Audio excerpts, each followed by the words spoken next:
Hello, everyone. Okay, so we're going to the next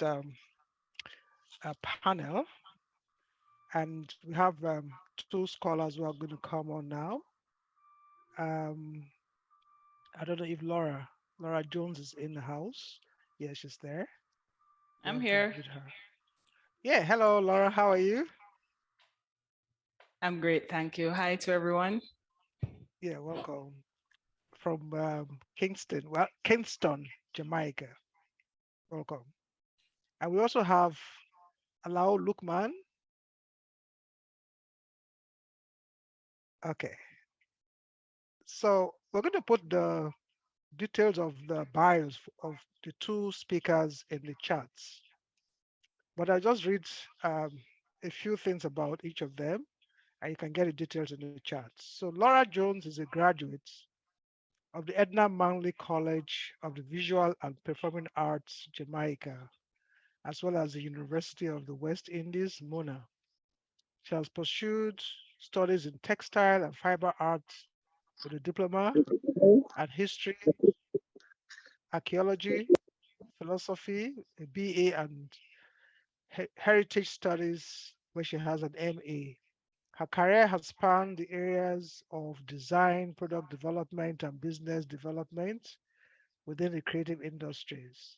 She spent 20 plus years working extensively in the creative industries, providing design, business development support, and mentoring in and with agencies such as JAMPRO, Jamaica Business Development Corporation, and International Trade Center, as well as with private entities as a consultant.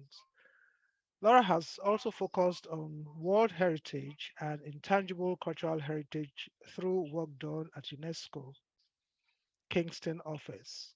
In 2012, she joined the part-time staff at the Edna Manley College of the Visual and Performing Arts as an adjunct faculty in the School of Visual Arts. The following year, she was offered a full-time post in the Textile, Fiber Arts and Fashion Department and currently holds the position as head of Department for the Applied Arts. And her paper today is titled Design Pioneers 2, Ireko Baba Baker. And the other speaker is Alao Lukman, who will be talking about developing a cottage adire industry in Jamaica through Nigeria's intervention. Alao Lukman Omotayo is an artist, a volunteer, and cultural diplomat in Jamaica, appointed in 2017 to teach the art of tie-dye and batik, metalwork, leatherwork, and jewelry making within communities. Jewelry making within communities, schools, and artisan populations. He has a BA in painting from the University of Lagos and an MFA in printmaking from the University of Benin. He was awarded student with leadership qualities at the University of Lagos Endowment Scholarship Awards and Partners Forum in 2008 and a two-time Best Faculty of Arts Researcher, University of Lagos Annual Research Conference and Fair 2016 and 2017, and he's had numerous commissions, solo and group exhibitions. He works with the Tourism Product Development Company, Ministry of Tourism Jamaica in 2017-2018, Ministry of Culture, Gender, Entertainment and Sport 2019, and currently with Jamaica Business Development Corporation, JBDC, under the Ministry of Industry, Commerce and Industry, Jamaica. He is the pioneer of the program Festival of the Cloth, an idea to create tie-dye and batik cottage industries in Jamaica to mark the 60th anniversary of independence of Jamaica. So I'd like to welcome the two panelists, Alao Lukman and Laura Jones, to this panel, and especially thank Laura Jones and the good people of Jamaica for being such great hosts to Lukman, our own from Nigeria. Thank you so much and welcome. So, Laura, you have the floor. All right. Good Good morning in Jamaica to those joining from Jamaica, and good morning to those in Nigeria and across the world, or good afternoon, it might be in some places. Are you all hearing me okay? Very clearly. Yeah, thank you. Awesome. I'm not sure why my camera isn't coming on, but that's okay. I'm just going to go to the screen share, Professor. Go Um, ahead. and Of course, I say hello to the distinguished panel and everyone joining. Thanks to the organizers of this awesome conference, Telling Textile Tales. And today I just want to share with you tales of someone who I really admired when he was alive. He was one of my mentors. And today my story is about Irika Baba Baker. All right. Excuse me. Are you seeing my screen? Yes, we can see your screen. Awesome. Let me just go to slide view. Awesome. Okay, my name is Laura Jones, as you heard before. In 1996, as a final year student at the Edna Manley College of the Visual and Performing Arts, I embarked on a research paper entitled The West African Connection in Jamaican Textile Arts and Fashion. The essence of that research was to contribute to the continued documentation of West African influences and retentions in Jamaican society, with specific focus on textiles, arts, and fashion.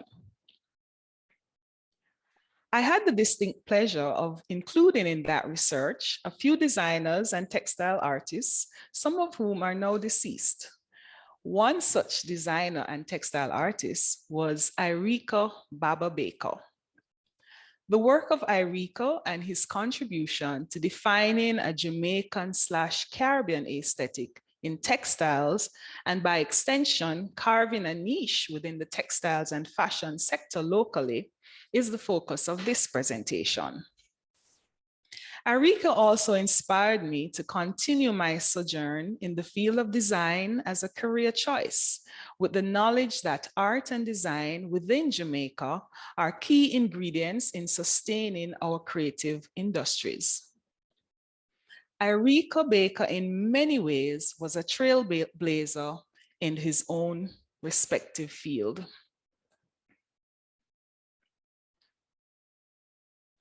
Born Derek Baker on March 13, 1937, Irika attended the St. Aloysius Primary and Kingston Technical High School. When he was 5 years old, his father drew him a picture of a policeman, and he thought it was the greatest picture he had ever seen. His first entry into the field of art was through calligraphy. While at St. Aloysius, the headmistress saw his potential in calligraphy and engaged him at one point to design a card for someone who had died. This sparked his interest in exploring lettering as an art form. Irika also attended the Junior Center at the Institute of Jamaica, where he was taught by the likes of renowned Jamaican painter Albert Huey. As a 14-year-old at the time, Irika indicated that he attended the Junior Center just to fool around. Little did he know that years later, art and design would become his life.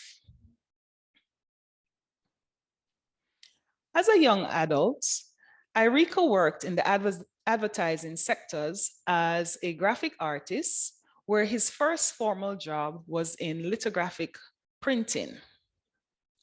He spent roughly 20 years in the field of graphic design, then ventured into the area of textile design in the 1970s. He started to explore African signs, symbols, and also natural dyeing. It was around this time in the 1970s that Irika would also experience a transformation in his philosophy on life, as he became more drawn to the Rastafarian consciousness, by which time had been growing in Jamaica. This Rastafarian spirituality would guide the nature of Iriko's work up to the time of his transition in 2020. So I'll tell you a little bit about the media and process that he engaged in his textile design. Iriko was a multifaceted artist who worked in various media and whose expertise in graphic design would always be prominent in his textiles and artwork. He first experimented with wax resist techniques. Then he moved to exploring screen printing, stamping, also called block printing, batik, dyeing, hand painting, and stenciling.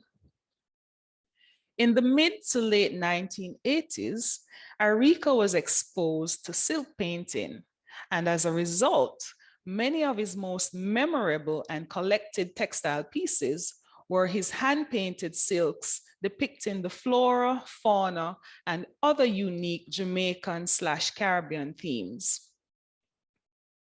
Iriko did not limit himself as an artist or a designer, and as such, his artworks have graced the interior walls of major hotels in Jamaica, such as Couples Negril. And of course, many of us own a piece of Iriko's silk,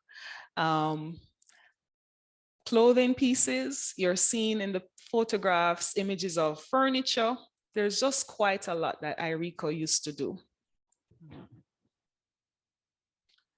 Iriko considered himself a man who had trod, and you know what that really means, a man who is always on a journey. Iriko's design sensibilities was seated in his strong Afro-Jamaican heritage and his Rastafarian spirituality. He was selfless, and so he shared his knowledge and expertise as widely as he could by engaging in workshops for inner city youths, as well as working with government agencies such as the Jamaica Business Development Corporation in an effort to expand the potential of Jamaican textiles and design. He was keen on encouraging entrepreneurship through learning skills in silk screen printing and other techniques. And so he actively delivered workshops through special projects throughout the island. Up to the time of his passing, Iriko was adamant that not enough work was done to really grow the textile and design sector in Jamaica, and that players in the sector, including myself, should be relentless in ensuring that more focus and support is given to this area. He also encouraged collaboration as a means of achieving buoyancy in the textiles and design industry. Just before the onset of the COVID-19 pandemic, I recall Iriko inviting me to a gathering of creatives to meet Alo Lukman, a Nigerian cultural ambassador, who is also part of the panel today, and also a textile specialist, to explore the possibilities of a working collaboration. As they would say, the rest is history. Alo and myself have indeed engaged in several collaborative projects, and there are plans for many more. Iriko's inspiration was wide and varied, having traveled the globe. However, in examining his work, one cannot refute the fact that he was truly inspired by the colors and spirit of Jamaica and the wider Caribbean.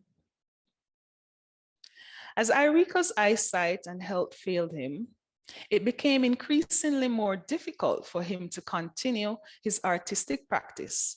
And so he had to give up his Waterhouse studio in Kingston and join his son in Stony Hill, St. Andrew for a year or two prior to his passing. Always keen on the work that he had to do and wanted to complete, Iriko left a long legacy.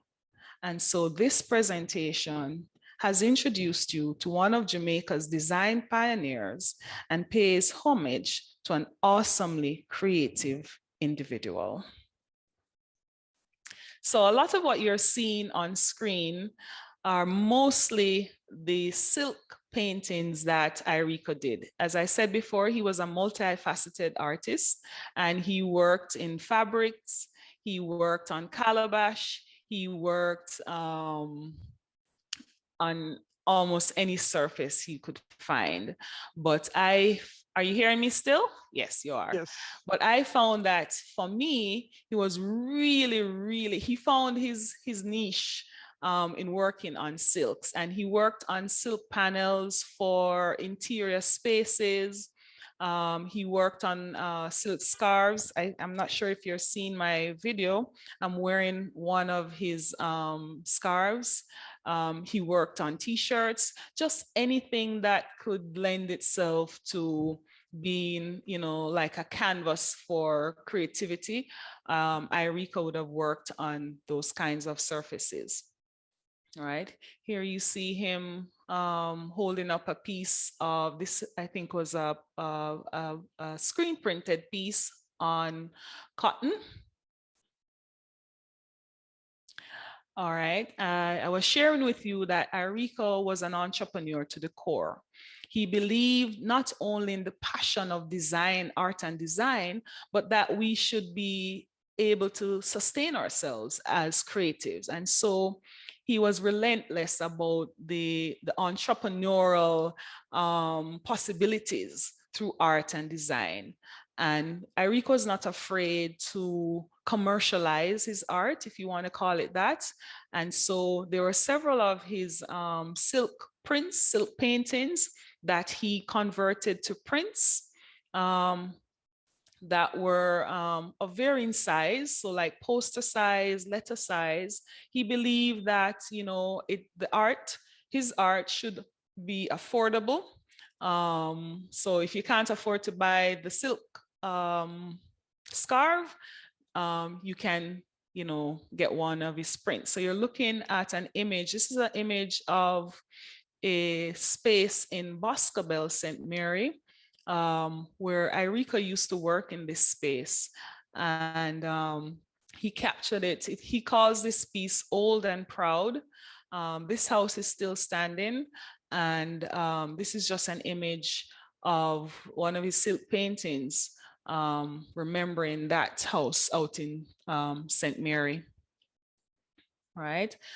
Very fond, as I said, of the flora and fauna of Jamaica and of the Caribbean. Here you see a piece. This one is called Smoothie Delight. Again, this is like a 8x10 picture of a print that he sold as almost like a giclée print of an original silk painting. Here we have just a kind of detail of, this is a sorrel. This is a fruit, a plant that we make a drink from at Christmas time. Sorrel is one of one of those unique things for Christmas celebration here in Jamaica. It's a very rich red color, has a tangy taste. We say we draw it at Christmas time. We brew this by basically boiling the sorrel. We add ginger, sugar. Some people add some cinnamon. Some people add rum, but it's really a delicious drink at Christmas time. And here you see a detail of a print on fabric that he did using the inspiration from the sorrel plant. Here we see Iriko in about 2005 in his Waterhouse studio. He was a very humble soul. He's wearing one of his shirts that he printed. Very simple studio, lots of screens. Here you see him prepping to do some small silk screen paintings. I remember on this day I had the the distinct pleasure of spending some time with him in studio and him teaching me the art of silk painting. Here I'm sitting with him, just holding a reason, holding a reasoning, as we say. Right. This was 2009, just before the COVID pandemic hit us. Christmas um, here in Stony Hill. Uh, yeah, just about a year before his death. Just hanging out with him and just embracing his just embracing him, you know what I mean, and spending some time with him. It was really great to spend some time with him that Christmas. In May of this year, we were able to finally gather to just celebrate his life. He had passed in 2020, I said, and just May this year, we were able to gather his family, his children, friends, and other colleagues. I think I see Miss Carolyn Cooper in this forum, and you'll see a picture of her wearing one of Baba's pieces. It was awesome to just gather and to see people exhibiting some of his work, wearing, you know, the wearable art pieces, and just to hear people talk about the life and legacy of Irico. This is just my contribution and sharing with you, sharing with the world the story of this gentleman. It's not the most fulsome of a presentation, but it gives you a little insight in the legacy that he has left. And we seek to continue to build on that legacy. Thank you so much, Laura.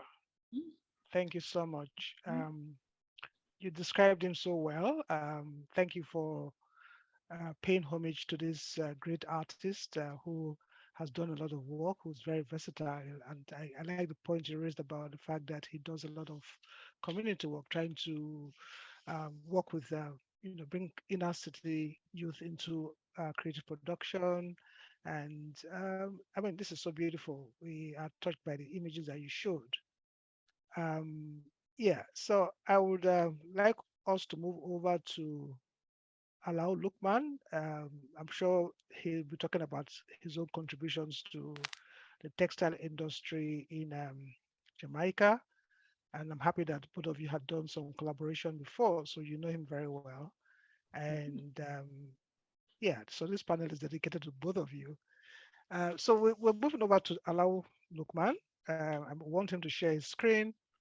Allow Lukman studied at the University of Lagos, and he went on the technical aid program to Jamaica, where he has really done a lot in terms of trying to impact the textile industry, um, continuing with what he had learned under tutelage at the university, and he's even done more.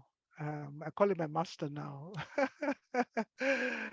So we'd like to hear um, your paper now. Yeah, good morning. Again, my name is Alao from Jamaica. Yes, thank you very much, Prof. And thank you for putting me on this panel. Yeah, my topic is developing a cottage adire industry in Jamaica through Nigeria intervention. Yeah, actually, I will quickly explain what the program is all about.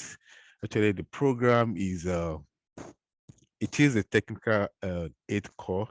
Is a Nigeria International Cooperation Organization through which Nigeria has been providing expertise support to many African countries and Caribbean countries during the last 30 years, which I am benefiting from it today. And comparatively to its GPD per capita, Nigeria is one of the top countries contributing to international cohesion and the development. For the past 4 years that I've been in Jamaica, I teach the art of tie-dye batik, metalwork, leatherwork, and jewelry making. And one of the major aims and objective of this program is to add to the socio-economic development of the recipient country through the support of knowledge.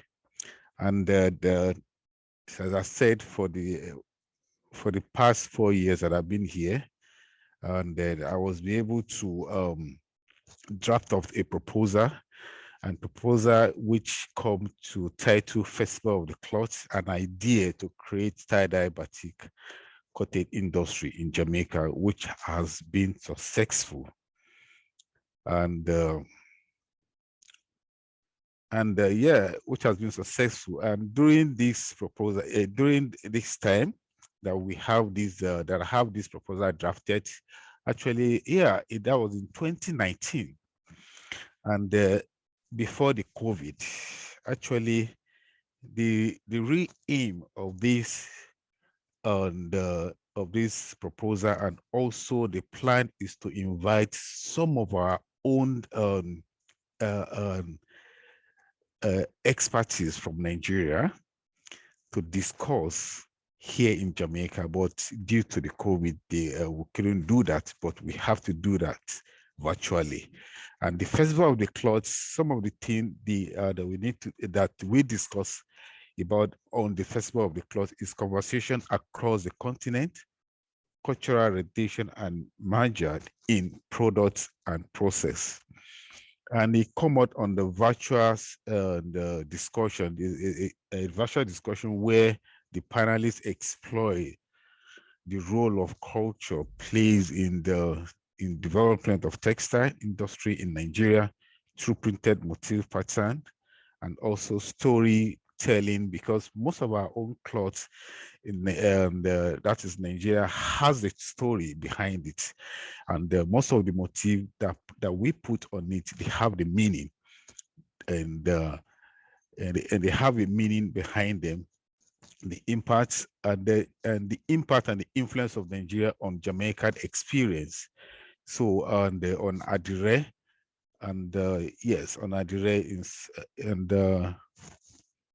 what I'll say now is that, and most of our panelists on that, and that was last year, and some of them, I'll just mention very few of them, which is Professor Pejulai Wala, an art historian, and artist and art historian from University of Lagos, Dr. Nike Okundaye, a renowned textile artist in Nigeria, and Professor Emerita Caroline Cooper, University of West Indies here in Jamaica, Vivian Crawford, the Executive Director and Institute of Jamaica, and Her Excellency, the former ambassador to Jamaica, Janet Ulisa, and also the President and Ambassador, which is Her Excellency Maureen Tamuno, and my own CEO at the Jamaican Business Development Corporation, JBDC, Miss Valerie Vieira, and Amina Blackwood Mead, from the College Oracle, and also lecturer from Edna Mali,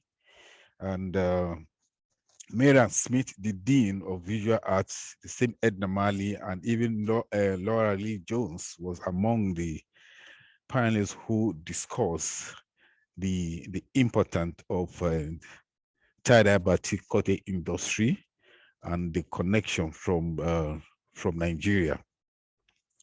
Now, yeah, since that time, we've been working on the several motifs.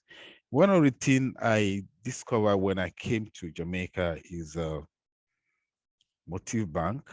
Find, despite the fact that we have the same connection from the motherland, and but Jamaicans still have their own some of their own I could call it iconography, or some motif or pattern that we tap on, so that we'll be able to start using them as their own identity. Then on this image, I get this one now from my left is image I got from from the internet, which is more of the most of the pattern from the Yorubas, and then we also have like some of those patterns. We have Ibadan do things like that, and then so I try to match the two together and also showing the Jamaican design, and then the design the lady was holding was some of the designs are picked from the Rastafarian iconography, and also from those design again, and Jamaican motif will go through not just the Rastafarian iconography. They have the motif from the flora, from the culture, I mean culture from most of their artifacts, that is tiny images, and also from leaves, birds, which is a hummingbird, some of the very, very the iconic and motif that could represent Jamaica. Here again, I have some of the pattern that is creating Jamaican textile, the pattern and motif. That's pattern that are peculiar to Jamaican culture, and which was introduced. Those are the one I mentioned earlier on, because one of the reasons why we trying to create things like this is to have an identity, just like the way we have it in Nigeria. Because if we are to talk about the cotton industry, tie-dye batik cotton industry, it has been there for years, even though in memorial before, and it is passed on from generation to generation, and it is done mostly by the women. That is from the southwest Nigeria, and it's passed on from mother to child, and they go on like that. And then those designs that they use, once they pass it on, the design goes on like that. So those are the kind of idea we're trying to create also in Jamaica, which now it's getting an attention, and also started yielding up what we could call Jamaican Jamaican adire. Here again, yeah, I just show just what I mean by the Rastafarian iconography and China images. They here from my left here, I could see clearly here some of the Rastafarian iconography, and also because Rastafarian they have their own peculiar design right from the religion, and also what they eat, but they are more of vegetarian. Also, I show here the images of the China. The China images are artifacts of the Jamaican, known by the Jamaican. So here, yeah, the tie-dye batik cotton industry, yeah, over the past 4 years, several workshops took place across the parishes in Jamaica under the JBDC, that's the Jamaica Business Development Corporation, and which is an agency of the Ministry of Commerce, and also the Ministry of Tourism, and the Ministry of Culture. When I first came to Jamaica in 2017, the first place I worked was the Ministry of Tourism. And from the Ministry of Tourism, I was moved to the JBDC under the Ministry of Commerce and also the Ministry of Culture. And I could tell you we have trained over 500 participants have benefited from this workshop of tie-dye batik. And they're not just tie-dye batik alone. I teach metal work and jewelry. But my focus here today is the creation of the tie-dye batik cotton industry. Yeah, and yeah, let me go back here. Let me quickly go back here. Now, after we've trained over 500 and artists and artisans from the community and from school, now the cotton industries have started. Now, now we have what we call jadire. The jadire it is the name that I give to to Jamaican tie-dye, which means Jamaican adire. It was from the Yoruba word adire. That is, an adire in Yoruba is a tie-dye textile. That is an indigo cloth made from the southwest Nigeria, mostly by the women, using a variety of dye and using variety of resist from eleko to starch to oniko and then alabere, adire alabere, so many of those were done, and then the name was given to continue the legacy of Nigeria intervention of the creating the tie-dye batik industry. And that name now, many of the Jamaican have started recognizing their own adire, that is their own tie-dye batik, as jadire, which is meaning Jamaican adire. Sorry, I moved too fast here. Okay, now, yeah, after we're able to give it a name, now after we're able to give it a name, and it's still the festival it's still the continuation of the festival of the cloth, because inside the proposal of the festival of the cloth, it is the thing that we're supposed to do. In fact, we're supposed to invite some of our own predecessors from Nigeria to come here to celebrate the creation of tie-dye batik cotton industry in Jamaica.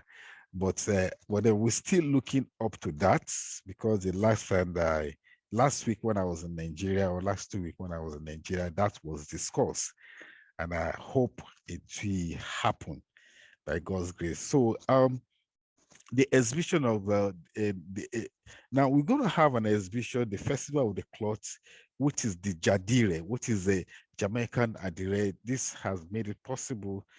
And the exhibition coming up, which is on the 20th of August of next month, and it is supported by the JBDC. That is Jamaican Business Development Corporation under the Ministry of Commerce, and in collaboration with the Nigerian High Commission, and also is supported by the Ministry of Foreign Affairs in Nigeria. And the exhibition will take place at the regional headquarters of the University of West Indies. Now, some of the leading artists that have started cotton industry in Jamaica. It's very interesting to see that, okay, they started adapting the method of what we have in Nigeria through this intervention through this intervention of Nigerian government. And some of the leading artists, Jacqueline Maxon Reed, she is a Son custom broker and managing director for Gemrate. And Jack Reed, she's been working for over 20 years as a custom broker, and they find it so interesting, aside from their own primary work and doing something like this, adire, that is jadire. And they have started their own cotton industry and also started passing the knowledge to others. Another artist again is Sherman Brown, an artist, also founder and managing director of Jessica Fashion Designer. Also, I've started and owned. I'll just mention very few of them because there are many of them that will be exhibited. And this is Nella Stewart, a well-experienced and management level for over 30 years, and retired from the University of West Indies. So I met Nella, that was 2018 when she came for the workshop. And even though after her retirement, she just keep doing, she is one of the main and textile artists now in Jamaica that have started, and even though she's planning to have her own center, because she has started passing knowledge and she see the importance of this in the Jadire in Jamaica, and also plan to have a center. And this is she here also working on the yards of cloths. She has them a whole lot, and this is the cross section Wow. of some of the display that we have. And I must tell you that some of the things you're seeing here, I just always tap knowledge from my mother. I'll call her my mother, Professor Pijulai Wala. When I see once I see she just show me that I'll see what I did. It's okay. I think what I'll do is I say, okay, man, this is you see this rendition of arrangement of the sponge. When she has exhibition Indigo Reimagine, and I look at it, I'll say, okay, I think I need to follow my mother's step. Then and then I said, okay, I think I need to do something like this too. Then I started carving the sponge and then making sure. And I started arranging my fine. It might be a little bit different from the arrangement, but I think I have a very good mentor, which she also leading me very well in some of the things I'm doing. And this is a cross section of most of um, the sponges, and the sponges depict most of the Jamaican iconography, the Jamaican motif and the flora and everything. And we still Allow, have you the have to round up similar now. things. You have to round up now. Allow, you have to Okay, round man. up because So Laura has a few and questions. also, yeah, this is a cross section of the community work that We have 1 minute we left. have. Okay, and teaching on the sponge also. Yeah, and there's some of the workshop again we have here at the JVDC. And also, yes, this is also the section of workshop that we have. I think we've seen this one before. This is a group and also group work and the community work, I mean. So some of them, they're very happy having their work and they're seeing that, oh, this is possible. Okay, this is an exhibition. Also, okay, yeah, quickly, this is a Nigerian ambassador, the present Nigerian ambassador, Her Excellency, and Maureen Tabuno, when she visited my place of work to see some of the work I'm doing. And yes, also this is another work when Nigeria was doing the 61 independence. So the Nigeria High Commission put up a workshop where some of the young ladies and the young guys came to learn how to do tie-dye and tie-dye batik. And also this is me presenting one of the batik work for Her Excellency. And quickly, the last but not the least, and aside from the tie-dye batik, also we teach I first learned my silk painting from Professor Pejulai Wala. That was almost 8 years ago in the University of Lagos. And also I brought here to Jamaica. And these are silk painting and batik painting. The reason why I called one batik painting, another one silk painting, the silk painting is because of the material, and the batik painting is when you're using other material just to exploit. Yes, thank you very much. I think that's the end. Thank you very much, Allow. Thank you very much, Laura Jones.